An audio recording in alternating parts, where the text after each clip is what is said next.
السلام علیکم، جہاں سے وباسی ایک نئے یوٹیوب پروگرام کے ساتھ حاضر ہے۔ 26ویں آئینی ترمیم کے خلاف کیس سپریم کورٹ کا 8 رکنی آئینی بینچ اس پر سماعت جاری رکھے ہوئے ہے۔ آج بھی جسٹس امین الدین خان کی سربراہی میں 8 رکنی آئینی بینچ نے اس کیس کے اوپر سماعت کی۔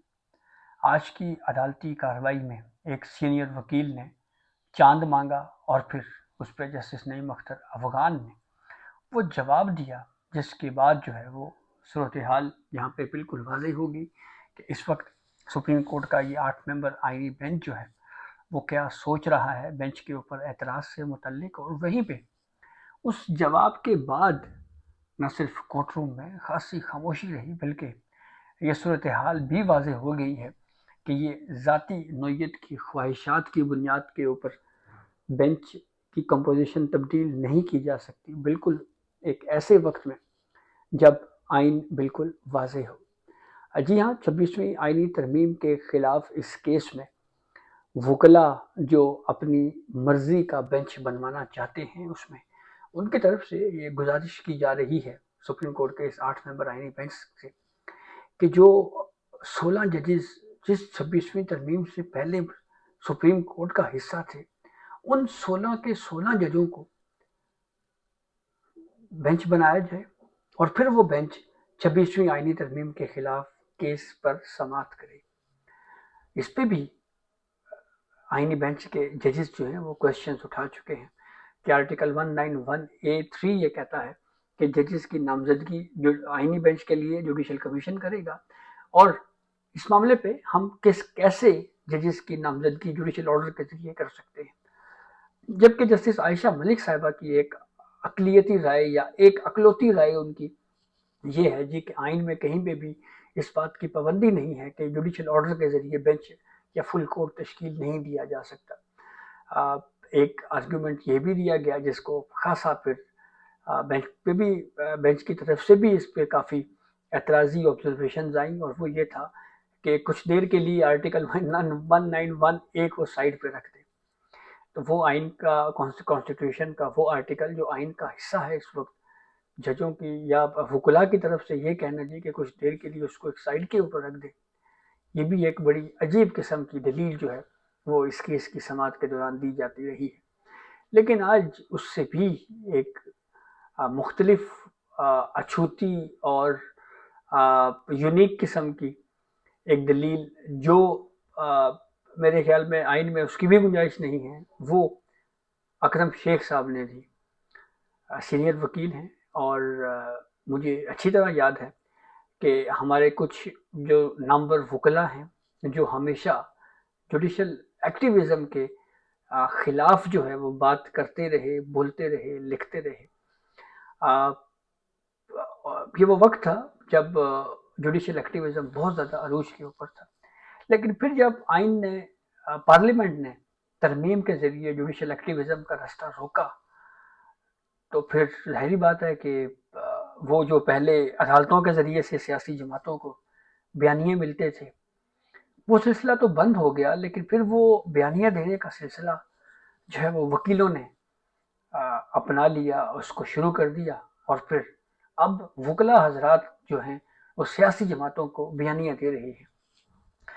ایک تو اکرم شیخ صاحب کی اس آرگیومنٹ پہ بعد میں آتے ہیں کہ وہ 24 ججوں پہ انہوں نے بات کی ہے۔ یہ اس کی کیونکہ آئین کے اگر آرٹیکل پہ پرکھا جائے تو یہ کیوں بظاہر یہ ناممکن نظر آتا ہے۔ اکرم شیخ صاحب نے الیکشن کے اوپر بھی بات کی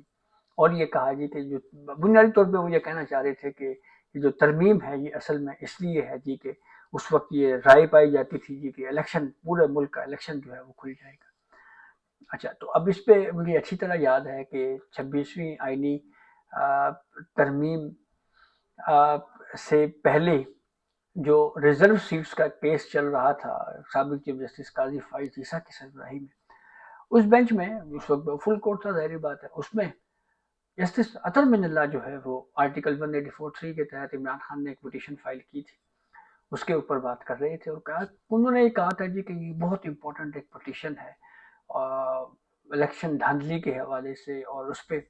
اس کو ٹیک اپ کرنا چاہیے سپریم کورٹ کو، بہت امپورٹنٹ میٹر ہے۔ تو ان کی اس ذاتی آبزرویشن کو اس وقت بینچ میں کہیں پہ بھی سپورٹ نہیں ملی. جسٹس منصور علی شاہ صاحب نے بھی ایون اس بات کو آگے بڑھاتے ہوئے کوئی کمنٹ اس وقت نہیں کیا تھا. تو یہ ایک انڈیویجول رائے اس وقت جسٹس اطہر صاحب کی تھی, اور اس پہ جواب بھی پھر ججز کی اس وقت بینچ میں موجود ججز کی طرف سے یہ دیا گیا تھا. ان کی طرف سے یہ کہا گیا تھا کہ آرٹیکل 225 جو یہ کہتا ہے کہ الیکشن ڈسپیوٹ, الیکشن ہونے کے بعد اگر کوئی انتخابی تنازعہ ہوگا تو وہ الیکشن ٹربیونل اس کو طے کرے گا, اس پہ پروسیڈ ہوگا. تو جب آئین کی ایک واضح شک موجود ہے تو ہم 184(3) کے تحت جو ہے وہ اس کیس کو کیسے اس پٹیشن کو ٹیک اپ کر سکتے ہیں. یہ الگ بات کہ الیکشن ٹریبونل کا معاملہ ڈیلے کا شکار ہوا, اس کے اوپر میرے خیال میں جو متاثرہ پارٹی ہے پاکستان تحریک انصاف, اس کو 184(3) کی پٹیشن سپریم کورٹ میں کم از کم لے کے آ جانی چاہیے تھی کہ یہ جو الیکشن ٹریبونلز میں کیسز ہیں یہ آگے چل نہیں رہے, اور یہ اس کے اوپر کچھ جو ہے وہ کہا جائے. کوئی ٹائم فریم ہمیں یاد ہے کہ 9 مئی کے کیسز میں تو سپریم کورٹ نے ٹائم لائن دیا ہے, تو یہاں پہ بھی یہ آرگیو کیا جا سکتا تھا, یہ بات کی جا سکتی تھی کہ جناب یہ الیکشن ٹریبونلز میں جو انتخابی دھاندلی کے حوالے سے کیسز ہیں یہ آپ دیکھ لیں, یہ پینڈنگ ہے, اس کے اوپر کوئی پیش رفت نہیں ہو رہی. تو بہرحال وہ ایک انڈیویجول ایک معاملہ تھا. اور دوسری بات, ابھی میرٹس کے اوپر تو 26ویں آئینی ترمیم کا معاملہ شروع ہی نہیں ہوا. تو یہ الیکشن ریگنگ والا یہ تو خیر سارا ایک سیاسی بیانیہ جو ہے وہ تو اس معاملے کے اوپر پاکستان تحریک انصاف کی طرف سے کی پٹیشن تھی دراصل کہ 184(3) کے تحت پورا الیکشن جو ہے وہ کھولا جائے. نو ڈاؤٹ اس میں کوئی دو رائے نہیں ہے کہ الیکشن کے حوالے سے بہت زیادہ شکوک و شبہات کا اظہار کیا گیا. یہی کہا جا رہا ہے کہ جس طرح سے 2018 کا الیکشن تھا اسی طریقے سے 2024 کا بھی الیکشن تھا اس میں. تو اب وہیں پہ دوسری طرف اگر ہم بات کریں اکرم شیخ صاحب کی اس آرگیومنٹ پہ, جس پہ وہ جناب یہ کہتے ہیں کہ سپریم کورٹ کے 24 ججز جو ہیں وہ شامل ہو جائیں, اور یہ 24 جج جو ہیں وہ 26ویں ترمیم کے خلاف اس کیس کو سنیں. تو پھر ایک کوشچن بینچ کی طرف سے یہ بھی آیا کہ جناب اس پہ اگر آپ کو یہ کہے جی کہ یہ ججز جو ہیں یہ بینیفیشری ہیں اور یہ اور وہ, اس پہ سلمان اکرم شیخ صاحب یہ کہتے ہیں جناب کہ میں یہ اس جج کی اپنی مرضی ہے. ٹھیک ہے, یہ پرنسپل یہی ہے کہ اس جج کی اپنی ہی مرضی ہوتی ہے کہ وہ بینچ سے اس نے الگ ہونا ہے نہیں ہونا. لیکن یہ بات کہ جی 24 جج جو ہیں وہ اس 26ویں ترمیم کے کیس کو سنیں, اس پہ پھر وہی رکاوٹ ہے جو آئین نے بالکل کلیئر کی ہوئی ہے کہ 184(3) کا کیس جناب آئینی ججز جو نامزد ہوں گے وہی 184(3) کے کیسز سنیں گے. تو جب آئین بالکل موجود ہے, کانسٹیٹیوشن کا حصہ ہے, 26ویں ترمیم سسپینڈ نہیں ہوئی, اسٹرائک ڈاؤن نہیں ہوئی, تو اس آئین کے اس شک کو کس طرح سے سائڈ پہ رکھا جا سکتا ہے. تو یہی وہ وجہ تھی جب یہ آرگیومنٹ سلمان اکرم شیخ صاحب نے جب یہ آرگومنٹ دیا تو پھر جسٹس ویسے جس کی طرف سے بھی کچھ سوالات اٹھائے گئے. انہوں نے کہا کہ 191(a) کو اگر ہم دیکھیں تو اس کے تناظر میں آپ کی یہ آرگومنٹ جو ہے یہ تو ایسا نہیں ہو سکتا. تو جسٹس نعیم اختر افغان صاحب کو بھی پھر یہ کہنا پڑا. انہوں نے کہا کہ جناب آپ یہ جو بات کر رہے ہیں یہ تو ایسے ہی ہے کہ جیسے انوکھا لاڈلا جو ہے وہ کھیلنے کو چاند مانگ رہا ہے. تو یہ چاند مانگنے والی بات جیسے میں نے آپ کو آغاز میں بتایا کہ یہ چاند یہاں مانگے جاتے رہے ہیں, اور وہ جوڈیشل ایکٹیویزم کا زمانہ تھا تو اس وقت تو چاند دے دیے جاتے تھے, اور چاند کیا, چاند کے ساتھ تارے بھی اور پتہ نہیں کیا کچھ دے دیا جاتا تھا. لیکن اب جو ہے وہ صورتحال وہ نہیں ہے. جوڈیشل ایکٹیویزم کو روکنے کے لیے جو دو بڑی پولیٹیکل پارٹیز ہیں وہ جوڈیشل ایکٹیویزم کی براہ راست متاثرہ رہی ہیں, جس میں ایک مسلم لیگ نون ہے, پاکستان پیپلز پارٹی ہے, گو کہ پاکستان تحریک انصاف بھی جو ہے وہ اس کو بھی جوڈیشل ایکٹیویزم کی اس معاملے میں اس کی روک تھام کے لیے جو ہے وہ اپنا کردار ادا کرنا چاہیے تھا. یہ الگ بات کہ جب فیڈرل کانسٹیٹیوشنل کورٹ کی بات ہوئی تو پی ٹی آئی کی طرف سے بھی کہیں نہ کہیں یہ بات آئی تھی کہ جی آئینی بینچ بنا دیں, جی یہ آئینی عدالت بنانے کی کیا ضرورت ہے. تو یہ وہ ڈسکشن, بہرحال یہ وہ ساری چیزیں ہیں جو میرٹس کے اوپر جب کیس چلے گا تو اس پہ یہ دیکھا جائے گا جی کہ ایگزیکٹو سے کس طرح سے اس کی انوالومنٹ بینچز بنانے کا معاملہ ہے. کیس ڈیلے بہت تاخیر سے فکس ہوا. یہ سلمان اکرم شیخ صاحب نے یہ بات کہی, ٹھیک ہے, یہ بات ان کی بالکل ویلڈ ہے, درست بات ہے کہ اتنی تاخیر سے کیس فکس نہیں ہونا چاہیے تھا. لگ بھگ 1 سال کے بعد کے قریب وقفے کے بعد کیس فکس ہوا. اس کی ریزننگ ادھر یہ ہے جی کہ ہم آلریڈی کچھ اور کیسز بھی سن رہے تھے, ملٹری کورس کیس تھا, فلاں کیس تھا, فلاں کیس تھا, تو اس کی وجہ سے جو ہے وہ معاملہ ڈیلے ہوا ہے. وہیں پہ یہ بھی جو جیسے میں نے آپ کو ایک ویڈیو میں بتایا تھا کہ چیف جسٹس آف پاکستان جو ہیں وہ کانسٹیٹیوشنل بینچ سے باہر ہیں. اس کی ایک ریزننگ کو کہ ہے کہ متاثرہ اور فائدہ اٹھانے والے ججز کو آئینی بینچ سے باہر رکھنے کی تجویز پہ میجورٹی میں جوڈیشل کمیشن کے پہلے اجلاس میں فیصلہ ہو گیا تھا. تو بہرحال یہ جو چاند مانگنے والی بات ہے,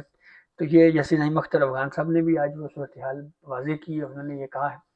کہ جناب یہ مطلب اس کا مطلب یہ ہوا بھی نہیں طور کے اوپر کہ آپ اپنی مرضی کے مطابق اگر یہ کہہ دیں گے کہ ہمیں یہ دے دیں یہ دے دیں, تو یہ نہیں ہو سکتا. جو آئین میں لکھا ہوا ہے اسی کے مطابق ہی سب کچھ ہوگا. تو پک اینڈ چوز ہوتا رہا ہے. یہ اکرم شیخ صاحب ہی حنیف عباسی کی پٹیشن لے کے آئی تھی, اس میں ہم نے دیکھا کہ جو پرنسپل پاناما کیس میں نواز شریف کے لیے جو پرنسپل جو پیمانہ اپنایا گیا, جب عمران خان کے خلاف وہی جب کیس آیا اس میں حنیف عباسی کے وکیل اکرم شیخ صاحب سے, تو اسی پیمانے کے اطلاق کی بات ہوئی تو وہاں پہ چاند نہیں دیا گیا جناب, اور ادھر تو چاند تو کیا مطلب سب کچھ دے دیا گیا تھا. تو یہ بہرحال ہماری جوڈیشل ہسٹری کی کچھ مثالیں موجود ہیں, اور جوڈیشل ایکٹیویزم کی ایک پوری ہسٹری پڑی ہوئی ہے جی ہماری تاریخ کی. تو یہ آرگومنٹ یہ کہ 24 کے 24 ججز کو شامل کر دیا جائے, اس کا طریقہ پھر وہی ہوگا کہ پہلے ان 24 ججز کو آئینی بینچز کے لیے نامزد کیا جائے اور پھر اس کے بعد وہ بینچ بیٹھے. تو دیکھیں یہ معاملہ کس طرف جاتا ہے. بظاہر اب تک کے جتنے بھی آرگومنٹس ہوئے ہیں میرے خیال میں کوئی بہت زیادہ آئینی بینچ سے کنونس نظر نہیں آیا. بینچ پہ اس معاملے پہ اعتراض پہ یہ ہو سکتا تھا کہ اس پہ کہ جی جتنے بھی نامزد ججز ہیں جیسے 15 ہیں آئینی بینچز کے لیے ان کو شامل کر دیں گے. ریزرو سیٹس کیس کا جو ریویو ہے اس میں یہی کچھ ہوا, لیکن یہ کہنا جی کہ گھڑی کو ریورس کر کے وہ 16 ججز جو 26ویں ترمیم سے پہلے تھے ان 16 پر مشتمل بینچ بنا دیا جائے, اور اس بینچ کو یہ بھی نہ کہیں جی کہ یہ آئینی بینچ ہے, اور پھر یہ جی کہ 24 ججوں پر مشتمل بینچ بنا دیا جائے اور جوڈیشل کمیشن کے ججز نامزد ہی نہ ہوں, تو یہ تو کانسٹیٹیوشن کی اسکیم کے ہی اس سے ٹکرا رہے ہیں. تو دیکھنا یہ ہے کہ اس بینچ پہ اعتراضات کے حوالے سے جو صورتحال ہے وہ کس طرف جاتی ہے. تو یہ اب تک کی اپڈیٹ تھی جس سے ہم نے آپ کو آگاہ کیا. بہت شکریہ.